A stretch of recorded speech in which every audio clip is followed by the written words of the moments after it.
Get ready to start because I was telling Melba that this is, goosebumps to have, two Detroit legends, really authentic Detroit legends. Together here sharing their wisdom as part of the Humanities Center Brumbach series, I think is an awesome, awesome, awesome tribute. I've asked Melba to introduce Marion, who I've been following in the jazz scene for years and years and years. Wherever she has appeared, I have been at the Detroit Jazz Festival because I'm a jazz person, and I happen to know her too, one-on-one. Well, not one-on-one, but she used to work out at Bally's, and that's where we used to chat a little bit too. So I'm delighted to have her here. So Melba, why don't you introduce her, and then I'll introduce you, and then away we'll go. Okay, well, is my volume good? Mm-hmm. Okay.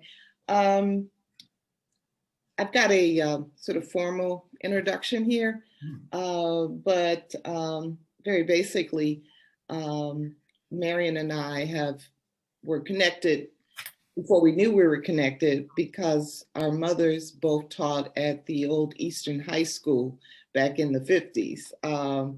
And it was very interesting when we did our first performance together, and my mother was there, and she asked her if she was related to her father because her father and my mother were two of the few Black teachers who were promoting swimming in the 1950s. And I remember they used to say Black people couldn't swim.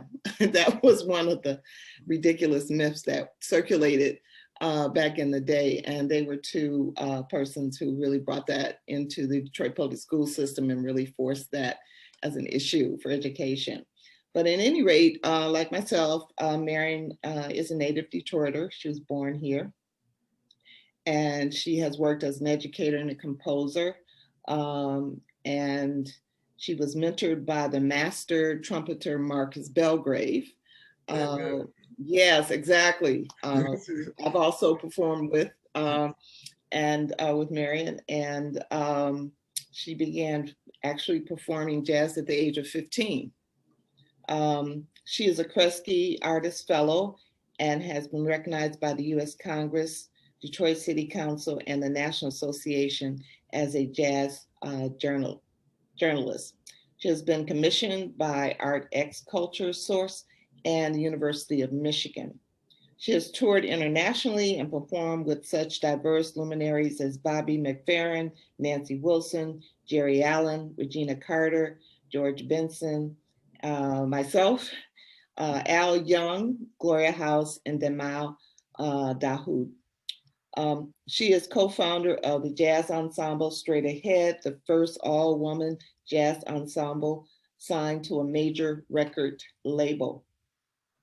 Marion is on faculty at the University of Michigan School of Music and Oakland University in Rochester. Her current projects are Bending Toward Justice, Marion Hayden Ensemble, Carytown Concert House, MLK Concert, which she performed on the 17th of this year. Reverend S.S. Jones Home Movies, Silent Live Score, which will premiere on the DIA website on February 15th. So do check that out. The footage is absolutely amazing. And subsequently, myself and my colleague David Goldberg will talk about the historical footage within the context of home movies, as well as feature productions relative to the historical context of that film, which was taken in the 1925, I think is the year for it. Wonderful, wonderful, thank you. Well, I'll read a short introduction to Melba, but I can say more. She is a native Detroiter and a distinguished professor here in the Department of African American Studies. I should linger on the word distinguished professor because I've been here a long time. I don't know of many distinguished professors who are Black and female. I think she is very unique. And it is a distinction that the university only gives to the best and the brightest of us. And she is also an adjunct professor in African American and African Studies at the University of Michigan, Ann Arbor. She is an award-winning author or editor of 13 books, 9 of which are poetry. Death Dance of a Butterfly received the 2013 Library of Michigan Notable Book Award for Poetry. Roses and Revolutions, the selected writings of Dudley Randall, received the 2010 Independent Publishers Gold Award and the 2010 Library of Michigan Notable Book Award for Poetry, and it was a finalist in the 2010 NAACP Image Award for Poetry, and also the 2010 Forward Award for Poetry. She wrote the official poem for the Charles H. Wright Museum of African American History, which is inscribed on the museum dedication wall. In 2015, she received service awards from the Association for the Study of African American Life and History and the International Institute of Detroit. And in 2012, she was honored with the Sojourner Truth Meritorious Award from the National Association of Negro Business and Professional Women's Association. Her book, Wrestling with the Muse, Dudley Randall and the Broadside Press received the 2005 honor for nonfiction from the Black Caucus of the American Library Association. Boyd's critically acclaimed and widely reviewed book entitled Discarded Legacy, Politics and Poetics in the Life of Francis E. W. Harper, 1825 through 1911, published in 1994, was the first comprehensive study of this major literary figure in the abolitionist and women's rights movement. Boyd has published over 100 essays which have appeared in anthologies, academic journals, cultural periodicals, and newspapers in the United States and Europe. Her poetry has been translated into German, French, Italian, and Spanish, and she has given poetry readings and lectures on African-American literature and culture throughout the United States, Europe, and Africa. She's a documentary filmmaker as well, who focuses on Detroit's poets, including her work includes the Black Unicorn, Dudley Randall, and the Broadside Press. She's co-producer of Star by Star, the poetry and publishing of Naomi Long Magnet, and is currently editing Robert Hayden's Elegies of Paradise Valley and a video poem of her own work entitled Detroit 67, which is a collaboration with bassist Marion Hayden, who is her co-presenter today. She was a visiting professor at the Fudan University in the Republic of China and a Fulbright scholar at the University of Bremen. She has been a professor at the University of Iowa and Iowa State University and was the director of African American Studies at the University of Michigan Flint and chair of the Department of African American Studies here at Wayne for 16 years. She received her doctorate in arts in English from the University of Michigan, at MA from the same university, and in 1971, BA in English from Western Michigan University. So I can go on, but I'm sure that you will conclude that you're in the presence of two Detroit legends, and this might not happen again for a long time. So please sit back and enjoy. Please welcome to the podium, Marion and Melba. Thank you, Walter. Thank you, Marion, for being here, and Kennedy for managing the clips that we're going to share today. And thank you, audience, for showing up on Zoom. I know it's difficult. If you're like me, your eyes are probably going cross so many Zoom activities. Well, I'd like to first just say a few things about the history of jazz and poetry collaborations. This is something that, to a large extent, is characteristic of the African American cultural tradition. The connection between poetry and music can be traced all the way back to slavery, actually. And that when you hear the spirituals or you hear any of the folk songs, these were pieces that were composed without the benefit of instrumentation, I'm trying to say that word right, because of the, obviously the lack of access. But more specifically in contemporary times, it became very common during the Black Arts movement for poets to perform with musicians. And this was very appealing to me because I was initially trained as a musician when I was coming up through Detroit Public Schools. I played clarinet for years. And then when I went to university, I became more interested in writing.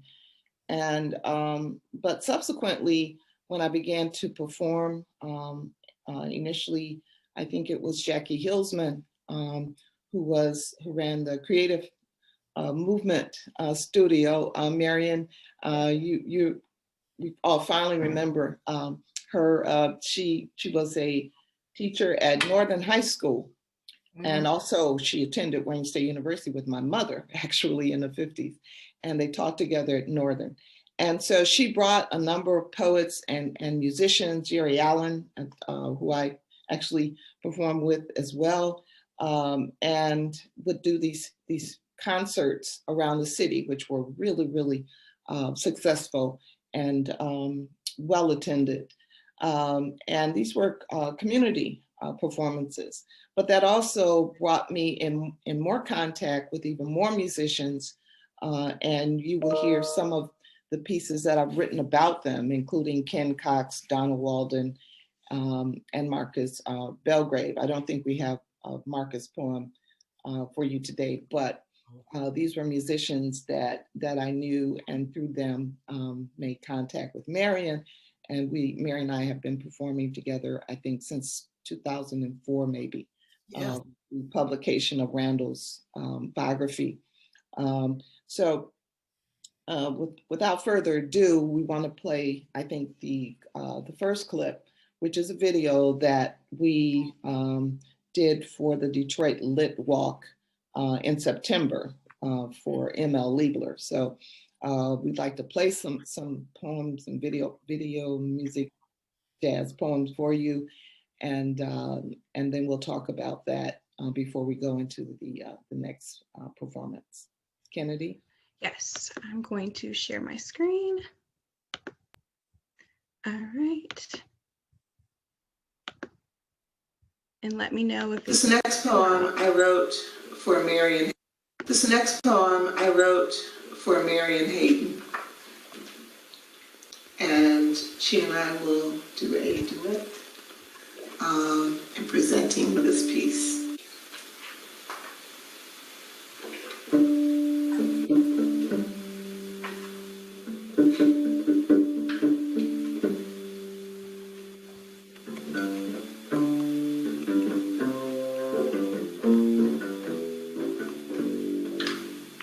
The bass is Woman for Marion Hayden.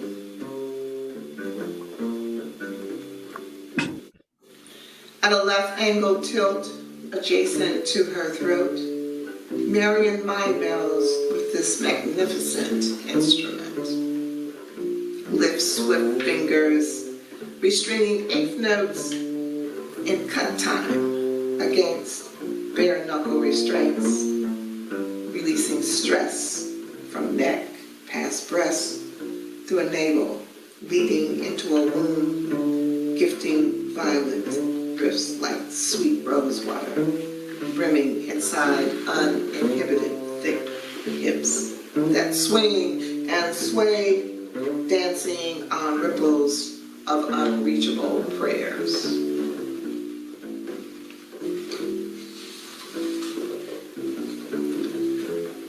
Her brown curves ground earth tones at the base of rhythm, the backbone of song. The bass is woman.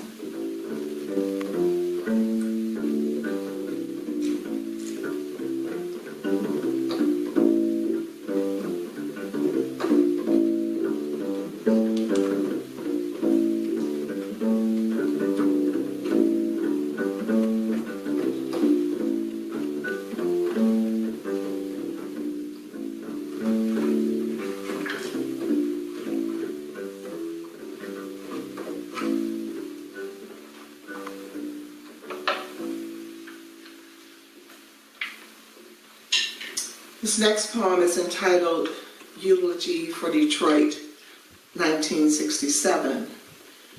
And there's a quote from Robert Kennedy, who unfortunately was assassinated in 1968. And his comment during this time in response to the riot was, the rebellion, is repression breeds retaliation.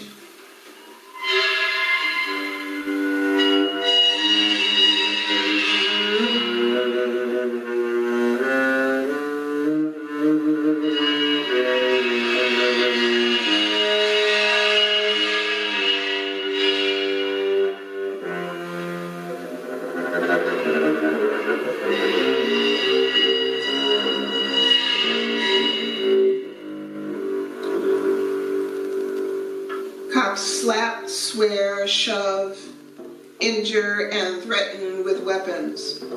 People swing back, shatter car windows, and load rifles. Flames erupt, business explodes, smoke surrounds 12th and Claremont. As city and state police, bullets ripple apartment buildings like target practice for Vietnamese villages. U.S. Army tanks plow down boulevards, mother and child huddle behind barricaded doors, fear frozen in the July heat, while snipers return fire into the storm. Beneath neon palm trees, flickering inside smoke clouds, police trap unarmed civilians in the Algiers motel, an allusion to Africa or a scene in Casablanca, a film with Sam, the black piano man, playing for Bogart, the hero fighting fascism.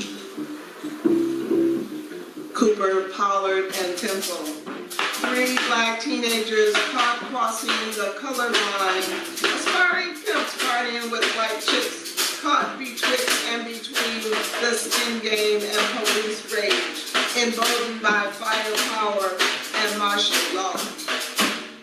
These 3 young men trapped in the annex of civil disobedience are like extras in a movie, already doomed by the script, or like fugitives detained at the border without citizenship, restrained, beaten, and murdered in the recesses of city unrest.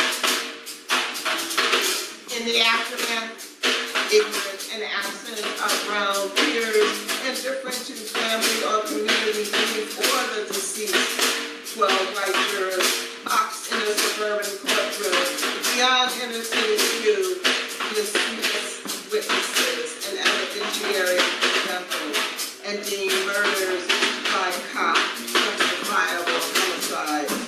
Carl Cooper, Aubrey Pollard, Fred Temple, unarmed teenagers guilty only of sin and darkness. The Algiers Motel now lies beneath the decay of clay, while 12th Street recalls Rosa Parks, a veteran of domestic wars, symbolic renaming of the street that marks a sacred burial ground, suffering outside city planning. Decades hence, history twisted by myths, brooding with untruths, justify retaking the city from survivors of '67, repossessing homes with excessive taxes, extreme insurance rates, and soaring utility bills, for water too expensive to drink, even in the city of Flint, where rusted lead pipes funnel poison into kitchen sinks, while arsonists acquire acreage for real estate moguls to house hipsters, born-again Republicans, and capitalist investors claiming to save us from ourselves as white folks move back and the mayor ain't black. Peregrine falcons once soared above skyscrapers, perched on gargoyles, guarding memories savored in museums, filled with temperate patrons searching passages to yesteryears. While we pray for the dead to wake living descendants of sons toiling in factory fields and mulatto daughters hidden in kitchens between bed linen, we are the evidence police terrorize. We are fissures in family portraits, cracks in their sacred democracy, the contradiction in their constitution, the inconvenience that clots their false rhetoric like toxic smoke choking the air.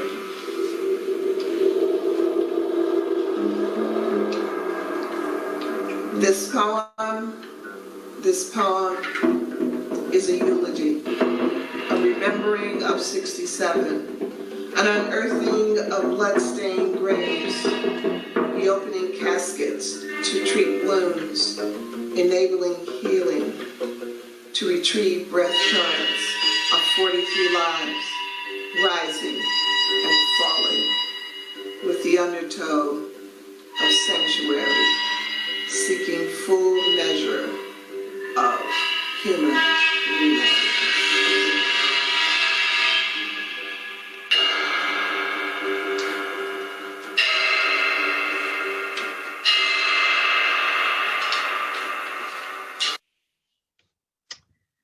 All right, I'll stop sharing my screen so our speaker can, Dr. Boyd, did you have some comments before we get into the poems? Certainly. I want to mention that that was Tariq Gardner on the drums, who is Marion Hayden's son. And also Safel Gardner, the father, was the person doing the videotaping for that set. Well, just I think a couple of things, and then I want Marion to comment on the compositional process in terms of the music. I wanted to say that the poem, The Bass is Woman, which was dedicated to Marion, was a piece I wrote when she was being honored by the Society for the Culturally Concerned. And we had done all these poems and we'd done all this music. And fortunately, when I got the call that we were going to be honoring Marion, I'm like, wow, well, and they wanted me to read some jazz poems. And I said, well, I need to write a poem for Marion, not just read jazz poems that we had performed together. And so that was the sort of purpose behind and the momentum behind that poem. And my daughter actually did a painting that goes with the poem, really, really beautiful piece, which we framed and gave to Marion at the program. But it was interesting in the sense that when I started writing it, I started with this visual of the bass and the visual of Marion and with the bass and how much I thought the shape of the bass reminded me of a woman's shape. And so I started with that image and sort of moved out, from there. And in a lot of ways, my compositional process works in a manner closely related to the idea of modular notation by the clarinetist and musician composer. Geez, think of his name right now. Marion. Well, I'm just trying to think who you enjoyed. Is it Don Byron you like listening to, or No, it was. It'll probably come to me. I'm having one of those senior moments. right? But the idea is that the composition starts, and they're like these cells that sort of develop. And when I'm writing poetry, I'll start with an idea. And even though you read the poem, you know, in a linear manner, the poem actually grows from the center out. And then you arrange the stanzas in such a way in terms of the image as well as sound that it is a composition that is expanding from the middle, from the central image, which appears in the first stanza. But I'd like Marion to comment now on the poem. And then I'd like to go back to Eulogy. Okay. Well, first of all, I'd like to say thank you. Thank you for so much for having me, Dr. Edwards. I'm just so pleased to be able to be here and present here for the Humanities Department, and especially with my sister Melba, whom I love dearly and is such an important part of my creative practice.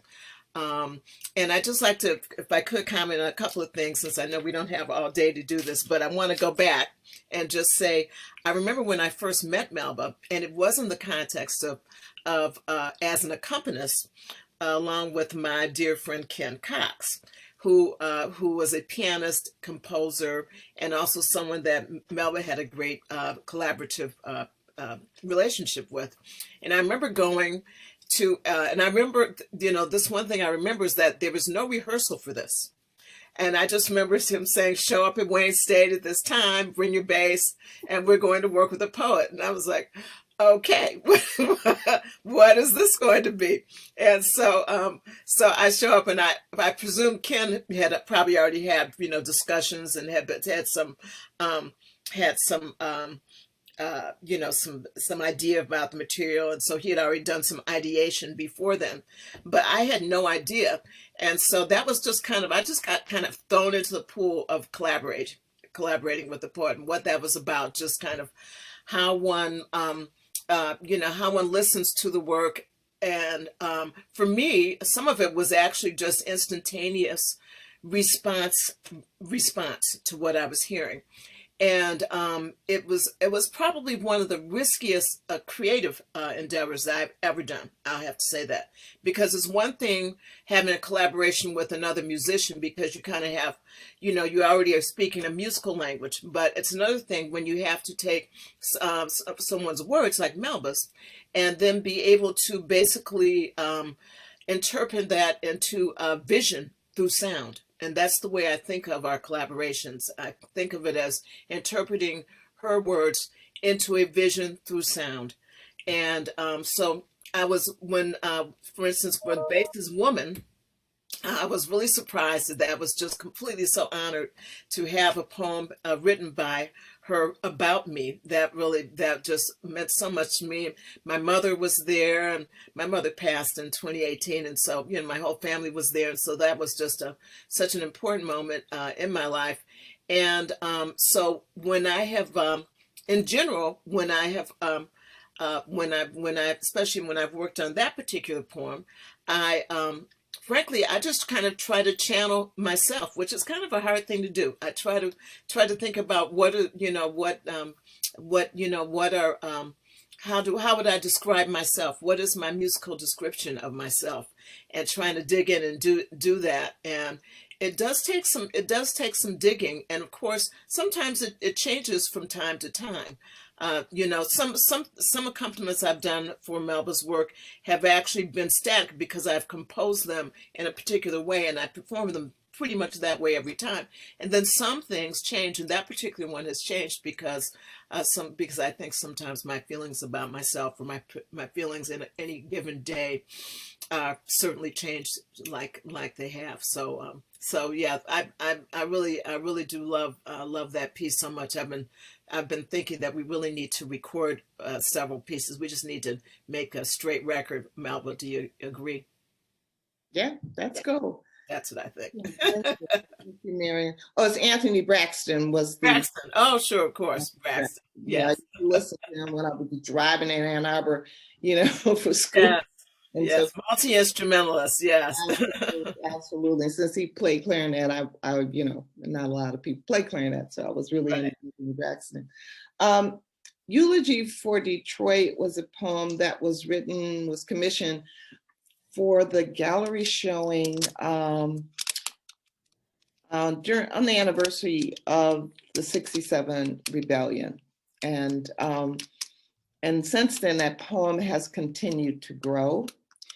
And the latter stanzas, the last stanzas were actually added more recently when I was asked to submit some poem to a journal published in Germany, and there's going to be a special issue on American democracy. And so one of the editors who knows my work asked me to submit a couple of poems, and that was one of the poems that I sent them, but I felt the need to expand the imagery and bring it also more up to date to some of the challenges that we were looking at today, especially with the Black Lives Matter, with 45, him. And so the poem has sort of grown, and I find that to be the case with some of the poems that I do write, that over time I will change them, and I will, manipulate the imagery and expand the imagery to make them more current for this audience. Can I unpack that a little bit?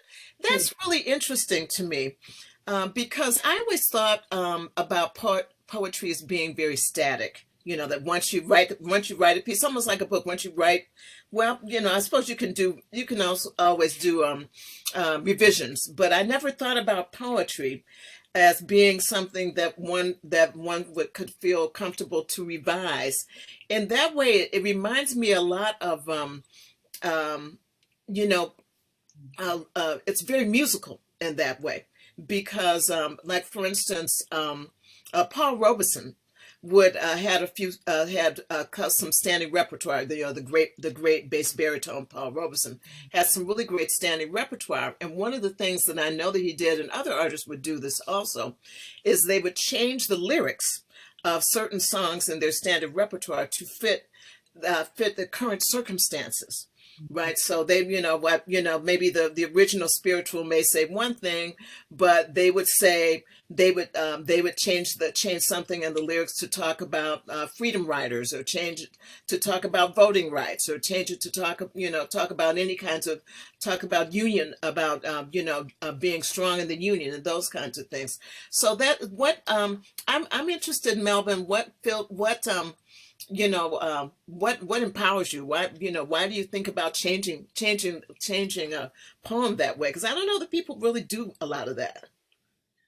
Well, possibly that I think that's a general perception, but also as a literary scholar, I know that different poems by poets have changed depending on where they published them and when they were published. And so over time, it's like any artistic composition. My daughter is a painter, and so she'll be working on a piece, and then she'll come back to it, and she's like, "Oh, that part is not working. I've got to do something else with it." Or she'll see another idea as she's making the painting that she wants to bring forward. And I think that language, especially poetry, is supposed to be living. And there, I think, are some consistencies in certain poems which people can relate to, in terms of 67. You should know the history. But also I wanted to extend the poem so that people could understand that the circumstances that created that rebellion and the circumstances surrounding that particular historical event were not that far removed from current issues and concerns, in the community. But also you find a better way to do it. It's just like when you're drafting the poem and you see it in print, you're like, oh no, I shouldn't have used that word. I mean, so you can go back and you can change certain details. And I think you can take the heart of a piece and even expand it, especially a long piece like Eulogy for Detroit, 1967, because there's so much potential imagery that one can intersect with that idea. So, yeah, and maybe also like that musical background. I don't know. I mean, maybe all of that. It's the way my brain works, Yeah. Kennedy, would you like to play the set? I want to introduce this a little bit. The next clip that we sent to the center is an audio clip that fortunately Marion kept, and and it's from a concert, a performance that we did in Bremen, Germany, for the Collegium for African American Research, which is an international organization that meets, Europe, United States, and around. And this was an opportunity for me to perform with Marion in Germany, but also we worked with a German jazz musician, Michael Sievert, who I had worked with when I was a Fulbright scholar in Germany. And so it was great. Also, I need to tell you that there's some German in the poems, but that's okay. Just listen to the sound. If you don't know German, just listen to the sound. And my German is terrible anyway, but hopefully the idea of the words, will come through. Okay, Kenya, we're ready? Yes, so I'm going to share my screen, and is this the 14th Flamingo or the Blues Music Sky? It doesn't matter, either one. I'll want to play both, but. Okay, I'll start with the blues one. Okay. Blues Music Sky Morning.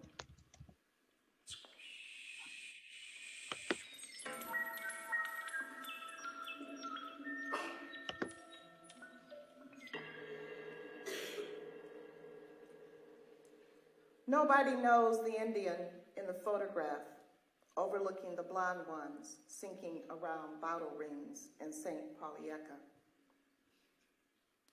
Jürgen, who hums my grandmother's hymns, takes me to Curtis, my Cherokee cousin of the skylight eyes, who lays the blues on a piano with a broken hand.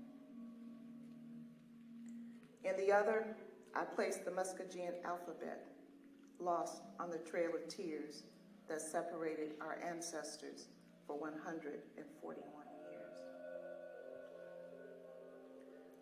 I am Blue Jay of the Amber Eyes. I wear Italian moccasins from Berlin and braided leather from Bremen. Sky Eyes remembers to part his hair, centered with temporal gravity. Encircling smoke inside Karen's garden, we drink Ugandan coffee of California smiles. In the distance, the cavalry teases the angry bear at the border. We listen. The earth is a mosaic of cryptic symmetry, chanting in the blues music sky of morning.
All right, that is the first one. And then we're going to go on to the 14th Flamingo. To ride the 13th Flamingo, I flew from Detroit to Bremen to stand on one leg and wonder. Soon Germans haben mich gefragt, wie gefällt es Ihnen in Deutschland?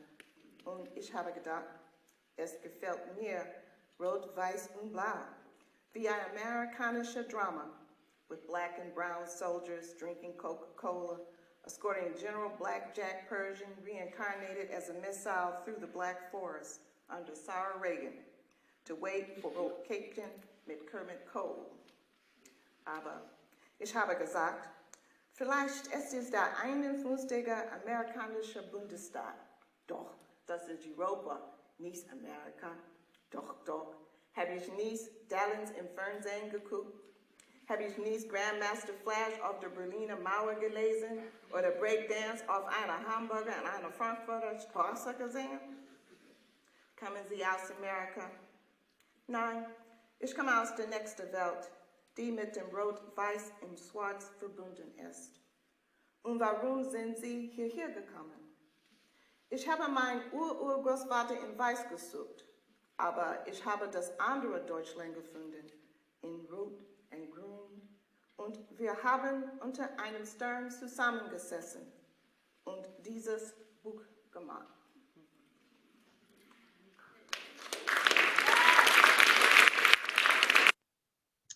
All right, I'll stop sharing my screen so Dr. Boyd can elaborate on the beautiful pieces. Oh, thank you. Just want to make a couple of comments about the poem. The first one, Blues Music Sky, it should be of morning with a U, but it works both ways. And that poem was written with a good friend of mine, Curtis Riddle, who I met when I was first in Bremen. And he is a blues musician. He's a Cherokee from the United States. And there are a lot of expatriates who left the United States in the 60s and never returned, and he's one of them. And this is very typical of musicians in particular. But anyway, Curtis and I became very good friends, he and his wife and I, and I always, see them when I return to Bremen. A little bit of background, I know we're running out of time, so I've talked kind of fast here. But when I was in Bremen, It was sort of a peak moment in the Cold War. And so a lot of the imagery you hear in those poems had to do with the standoff between the United States and the Soviet Union. And so there was this huge peace movement. And I was at the University of Bremen, which was called the Red University because they said their politics was so radical, et cetera, et cetera. But also a little bit about the history of Bremen. Bremen was also, or is, a free city state, and it has been sort of a point of radicalism in Germany. It didn't want to become a part of Germany in the first place, and they fought a war in 1848, which they lost. And then when Hitler came to power, they also announced that they were succeeding from Germany because they didn't want any parts of his Nazi craziness. And he actually sent troops in to occupy Bremen and would never sleep overnight in that town because he was afraid someone would assassinate him. It's amazing how many people wanted to assassinate him. So the culture was very interesting and also very much connected to this idea of democracy, and had been very much influenced by the civil rights movement and by the peace movement in the United States. And so my generation in particular, we connected. When I was meeting people there, I felt like I already knew them because they had read so much of the same things I had read. Their ideas were so similar that it was just really an amazing experience, and I felt, right at home. But about the poetry, then I want Marion to talk about the collaboration. Kind of what I was doing with the language was also doing sort of the double thing with sound. So when you hear Sauer Regen, that in German that means acid rain. But I was also playing off of Sauer Reagan, as in Ronald Reagan, who was the president at the time. And it works really well in Germany because Germans speak English, especially my generation, they had to learn English during the American, occupation. And so I pretty much also learned German that way by, realizing, we don't think about this, but, 50% of the vocabulary in German you can find in English. It's just pronounced differently. And so that's the way I sort of accumulated the language. And when I would get stuck, when I would just throw an English word in and it would be okay because they would understand what I was saying. But in any case, the second poem was very much about being in Germany and encountering people who were literally singing our civil rights hymns to stop, the deployment of the Pershing 2 missiles. And another moment of irony was the fact that I went to Pershing High School here in Detroit, and it was just like really weird to have to deal with this imagery and these sort of layers of history that were like colliding. And General Blackjack Pershing was in charge of the Black troops during World War I. And of course, when we were in Germany, the interesting thing was there were so many Black and Latino soldiers who were in the army. And you would also see them like at jazz clubs and stuff.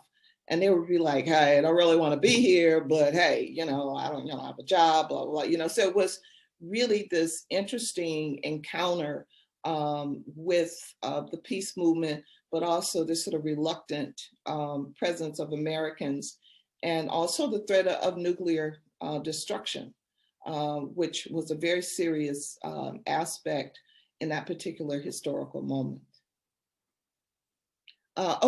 Siebert. I want to say I got to Germany before Marion arrived, before Marion and Safel arrived. And so Marion and I recorded what we were going to do in Detroit. So I took the tape there, gave it to Siebert so he could hear Marion. And then what he did was worked on his part. And then we came together for a very short rehearsal. And then we made the concert presentation. Yes, it was a lot of fun working with Sievert. I'd have to say he was.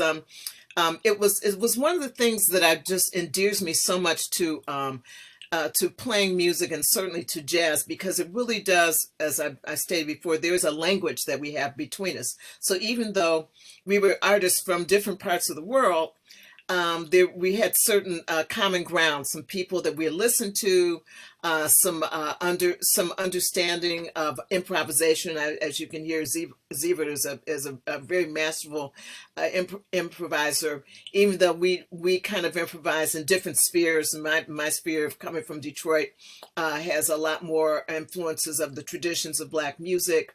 But it's an expansive tradition.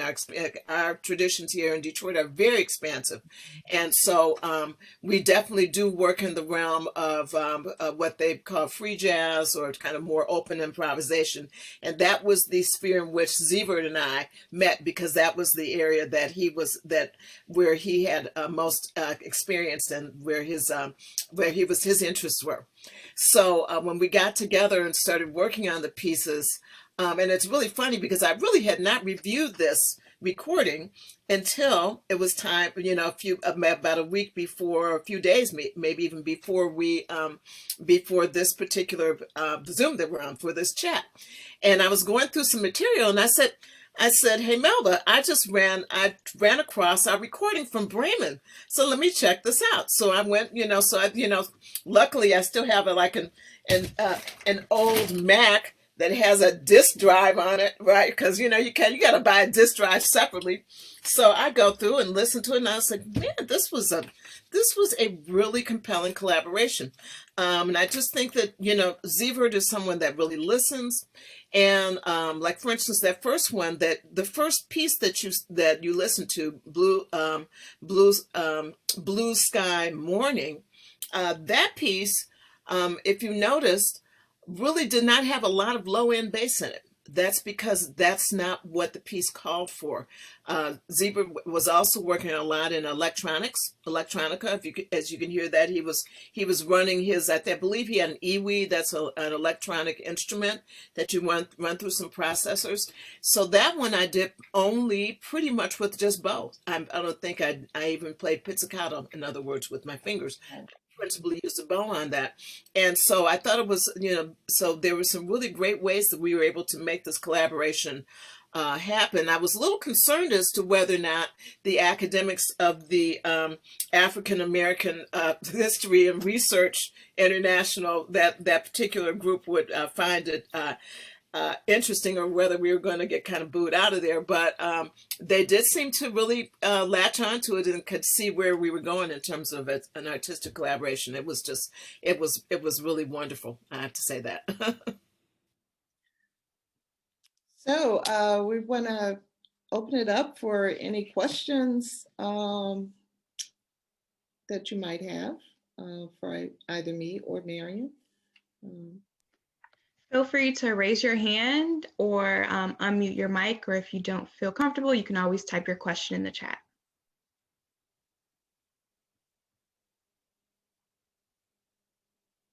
So we do have a question in the chat. It says, where will I be able to find this recording? So, I don't know. Not sure which one.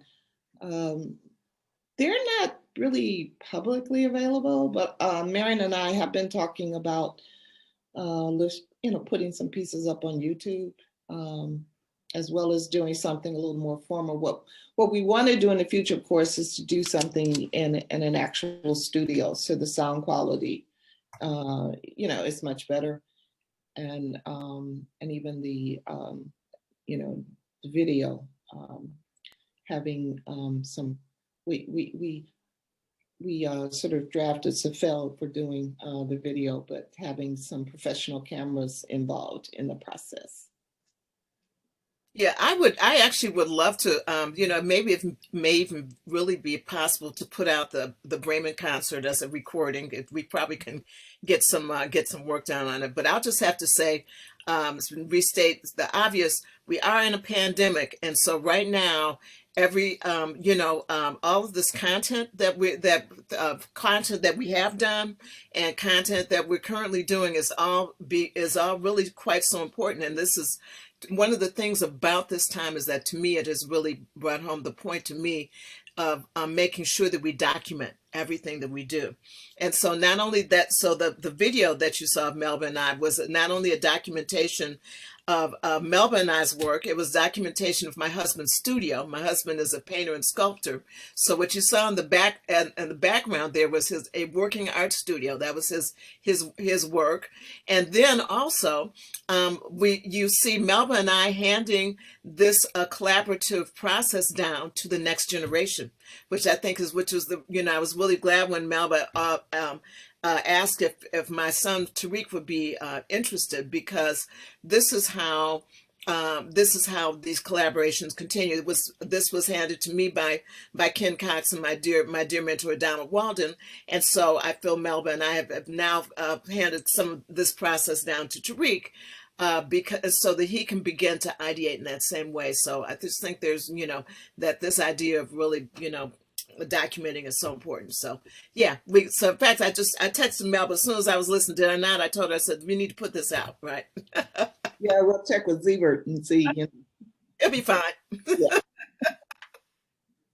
And this Zoom meeting is being recorded, and later on this week will be uploaded to our YouTube page. So if anyone wanted to go back and listen to some of the poems, or if they came in a little late, this is being recorded and it will be uploaded with, of course, Dr. Boyd's approval to our YouTube page and our website. So.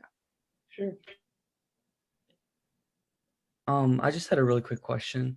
So first of all, it's a pleasure meeting you guys. And second of all, I was just wondering, the first video clip that Miss Kennedy showed, it was the stage performance that Melba Boyd and Marion Hayden did.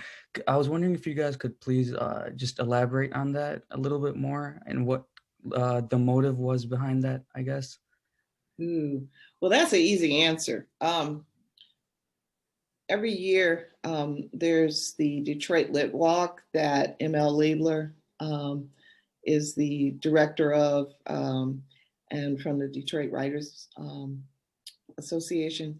And, it's COVID. So normally Marion and I would have performed on stage, depending on what setting and place. And then we did, Marion, you performed with Al Young one year. Yeah. Campus in the Welcome Center.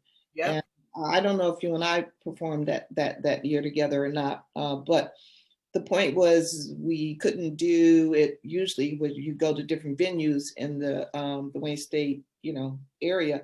So we had to record it so that ML could, put it up. So the Lit Walk itself was virtual. And so that was the motivation behind doing the video shoot. I think, Marion, did you have your hand up? I really, it's more of a comment than a question. And I just want to say, yay for the two of you. It was fascinating, both seeing your work, but also seeing the two of you reflect on it. And the whole idea of collaboration, in a way, I think it's almost a metaphor for our time. That is what we need to do as human beings. And, the arts are out there. That you two across media, poetry and music, are finding such a richness yourselves in the experience, and sharing that richness, I think is a wonder. I mean, it's wonderful, and it goes beyond the performance itself to, I think, in a way, changing people to the possibilities that exist. I mean, I just thought it was fascinating, so upbeat. And I don't know, maybe you want to respond to that and see if you think that thought has any legs to it. But I just really want to thank you for what you've done today. You too, Walter, for bringing this together. Thank you, Mame. I don't know, I've been doing this pretty much my whole career of poetry, because when I started reading, again, as I indicated earlier, when Jackie Hillsman brought me into her studio and had her dancers performing to my poetry, and then the musician was layering on top of that, and you know, it was just this multi-dimensional experience. And I really never stopped. And then began to work with even more musicians. We didn't get a chance, and there wasn't enough time to play the two pieces that we did for Ken Cox and Donna Walden. But they were so much of that. One great opportunity was when Donna Walden and I performed in Paris at the Sorbonne for another big international conference on African Americans in music. And so it just is the way, for me, naturally, a natural extension. And I think that when you add those layers, and especially, we come from a community that is so much grounded in music. And the music brings people in to hear the poetry, or there's something about making that connection, which then hopefully then they'll be motivated, to read the poetry, in its book form. But it's just so much of the tradition. I agree, Melba, and I think also you made a really important point. This idea that, especially in Detroit, I can't speak for other cities, but it is completely organic for these intercollaborations between dancers, live music, poets, people in theatrics. Dramatists, all these things occur on a very organic level, because we live in a community and we breathe in this community together.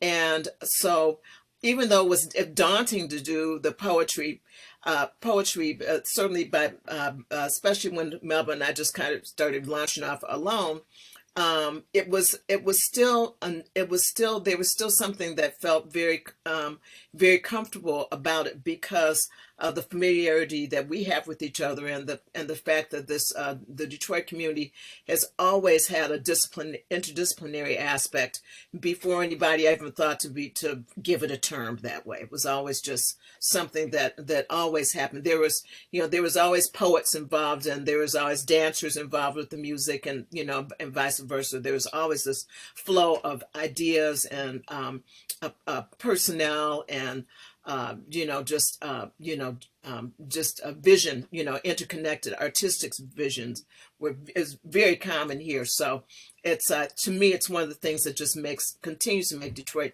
such a fertile place for an artistic practice. So fertile here. Yeah, thank you. Thanks for those comments, both of you.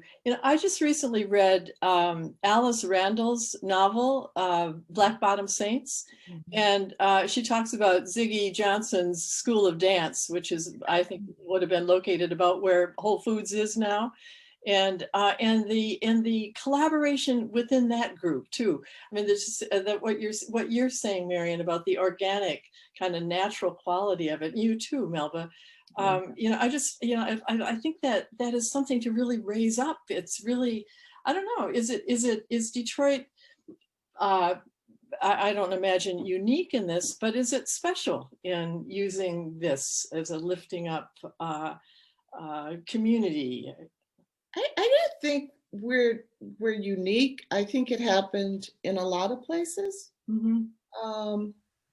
I think there's something unique about Detroit in the sense that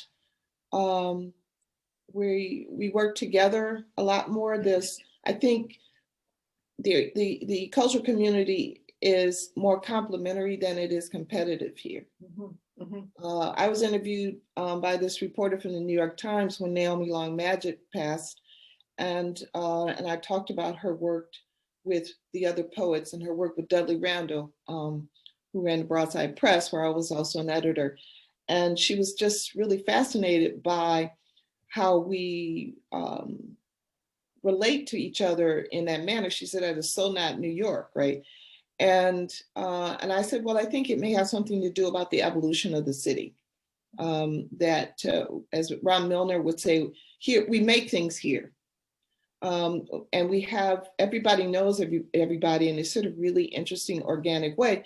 And so you're also always supposed to help your neighbor.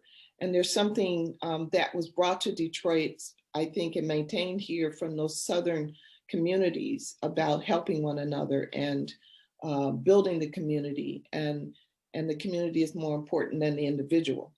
And that's something we have held, I think, very dear here. And that's why it's so important when Marion was talking about the tradition and carrying the tradition forward. Because she worked with Marcus Belgrave and Donald Walden and Ken Cox, you know, then I got to work with her too. And it's so I think that's it, or the connection with Jackie Hillsman, for example. Actually, sort of a side note, I was a dance major when I first went to university and then changed my major to English. So, you know, it's just all a part of me, you know, the dance, the music, the poetry, and that sort of holistic artistic development, which in a lot of ways makes it easier, I think, for us to interrelate and connect in performance. Okay, so I know we're over, but we did have one more question that was sent to me in the chat by Amina Parker. She said, "Thank you both for being so wonderful. What projects are upcoming for you both? And how do you feel about using online tools to connect with your audience during a pandemic?" Well, we've got a couple of things that we need to focus on, and I think Marion indicated earlier that we need to take some of these things that we've got in the archives and put them together and edit them properly so that they can reach a broader audience. I think I've always been very interdisciplinary. For example, we want to do this project with the Detroit 1967, that poem in particular.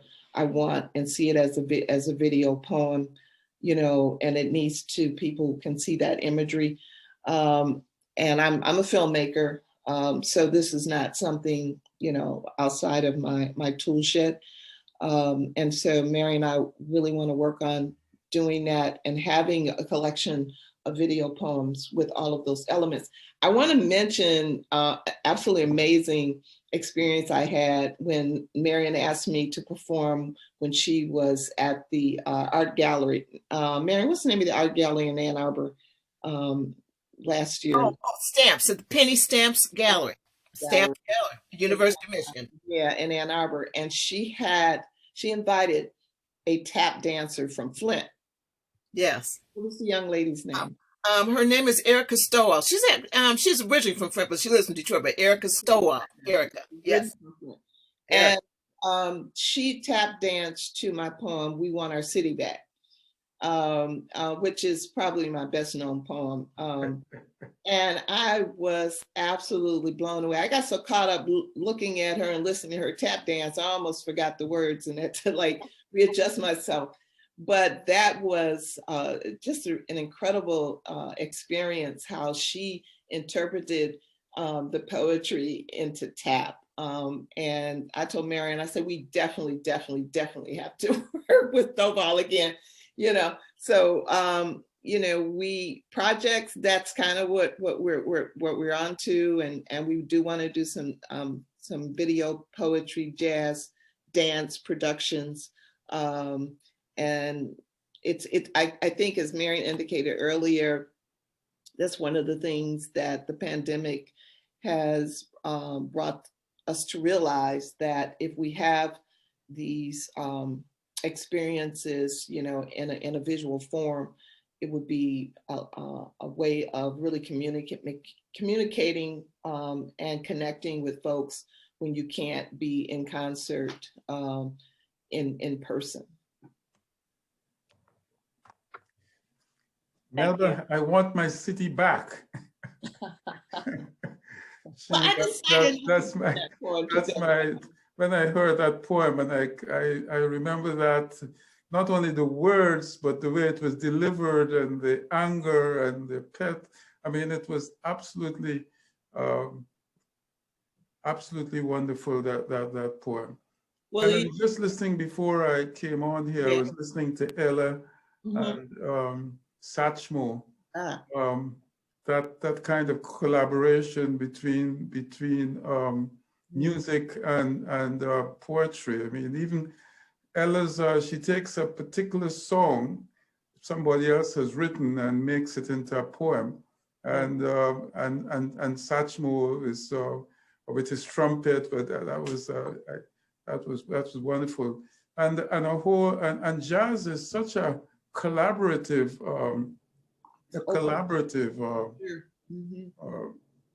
phenomenon. I mean, the jazz singer and the instruments all collaborate. So I remember straight ahead with they would have Regina Carter, then she'd do a solo, and then that wonderful piano player whose name I can't remember, and then Alina Moore. and then Marion would come up. Boom, boom, boom, boom, boom, boom, boom, boom, boom, boom, boom, boom, boom, boom, boom. That's a collaboration. Wonderful. So I continued to be in goosebumps all through this session. Oh, thank and you. I'm glad that you agreed to have it tape recorded and added to the center's collection of YouTube videos that people can enjoy and to use in various ways. People have been using it for their teaching, for their for information about how they can connect with other scholars and performers. So thank you both for this wonderful presentation. I want to say one thing before we leave, and you were talking about the collaborative. Improvisation is the foundation, I think, of you know, African American artistic expression. But also, I think it was Dexter Gordon who said that jazz is the most democratic form of music because it is open and voices can come in, and yet you also have to know how to work together. And I think that's a really great American story. So thank you. And Kennedy has a little something she says at the end. So Kennedy. Yes, I say this to all my speakers, but I truly enjoyed this presentation. I think someone mentioned it in the chat. This was a very much needed treat and break away from the stress. Just hearing the music and the poems, you get lost. And I'm just so happy we're able to host you both and give you this platform to share your beautiful gifts. We have some amazing speakers, but I do have to say this was definitely one of my favorite brown bags. And we definitely are gonna have to reach back out to you guys next year to have you back on to see what other projects you guys have coming up, because it's exciting. But on behalf of the Humanities Center, as a small token of our gratitude, we do have gifts for both of you that we give to all of our speakers that we would love to give in person, but we're going to be reaching out at the end of the school year to safely get these gifts. It's a mask and a journal with our logo on it. Nice little gift to you both. But thank you so much. Thank you to our audience. I know we went over, but we still have a lot of people in the chat. You guys facilitated some meaningful conversations. I'm glad and appreciative to our hosts and our audience. We do this every Tuesday and Wednesday, same time, same link. So if you two had any last closing remarks or words, we'll wrap it up. I'd just like to say thank you so much. Thank you again, Dr. Edwards, and thank you so much, Ms. Kennedy Cockrell, for your assistance. Thank you for having us. Thank you for making us feel welcome. It was so wonderful to have this discussion. It definitely could have been longer. Next time you have to give us an extra half an hour. Yes, just for you. More archival stuff too. We got loads. And thank you to my dear friend and collaborator, Professor Melba Boyd. I really appreciate you, Melba. I love you. It has been my honor and privilege to be able to be a friend and a collaborator with you. Is something that's just so meaningful to me. So it was good to give everybody a little glimpse of our collaborative relationship. And if you come over on some Friday night after the pandemic, then you can have a glimpse of our chats, real chats, right? Real chats with some refreshments. Social lubricants. That's right. Okay, thank everybody for coming. Appreciate you spending time with us, and we'll get to work on those promised projects. Yes, got to get to work. Yeah. Can I get Melba and Dr. Edwards and Kennedy? Can you stay for a minute so I can maybe get a little screenshot of us? Yes, of course. If you after when folks leave, we can just go to get a little screenshot. Said this is the best. This is our best way of getting a group picture now, right? You get it. Yeah. Well, I have to do that on our end, Dr. Edwards. Thank you. Everyone have a safe week. And I'll make sure everyone is leaving. Thank you, and I enjoyed it, and you all be safe. Yes, you too.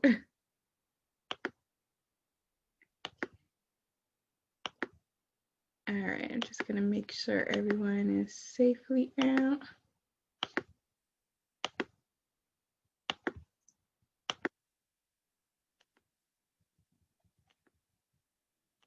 There's one person left. Okay, let me just. Hi, this is one of our staff members. Hi, Kiera, one of our work study students. Yeah. All right, I think that's everyone. Cool. Yeah, you can do like a 4-shot. Yeah. Yes. All right, I'm going to take one now. On my Mac, Shift Command 3. Let me see. Everybody, look at the camera. Try not to look at yourself. Oh, okay. Somebody else brought that up. I don't even. Yeah, I do that too. You have to try to look at the camera, right? Weird. Okay, ready? 1, 2, 3. I'll do another one. 1, 2, 3. All right, cool. All right, let me take one on my end because I'm sure Dr. Edwards, you'll want one, right? yes, indeed. Usually we take pictures, but we haven't even thought of that. I've been doing screenshots work real good, Kennedy. Yeah, learn something new every day. Might have to steal it. Pretty much what we got now, right? That's what we got. Yes. All right, so I'm gonna take it. 1, 2, 3. Okay, I got it. Let me just do one more. I'm like trying to smile and take it. So 1, 2, 3. Okay, I think that's the best we're gonna get. All right, thank you so much, lady. You know what? The energy between you two is just magnetic. You just want to keep watching.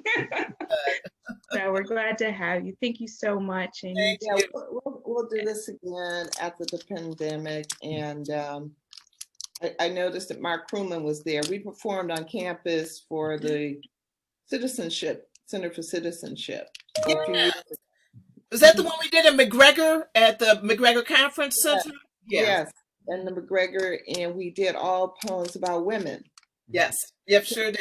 The theme must have been about gender or something, and all the poems we did were poems I had written about women, and that was a lot of fun. Yeah. So, I wanted to say, Walter, I cannot believe you reminded me about ballet. Yeah, I used to exercise at ballet, and I forgot Walter was good. You're probably really good. I fell off the exercise wagon. I'm so bad now. Oh my God. I during the pandemic, I have not been going to the gym, but yeah, I'll start back going as soon as I get my vaccine. Exactly.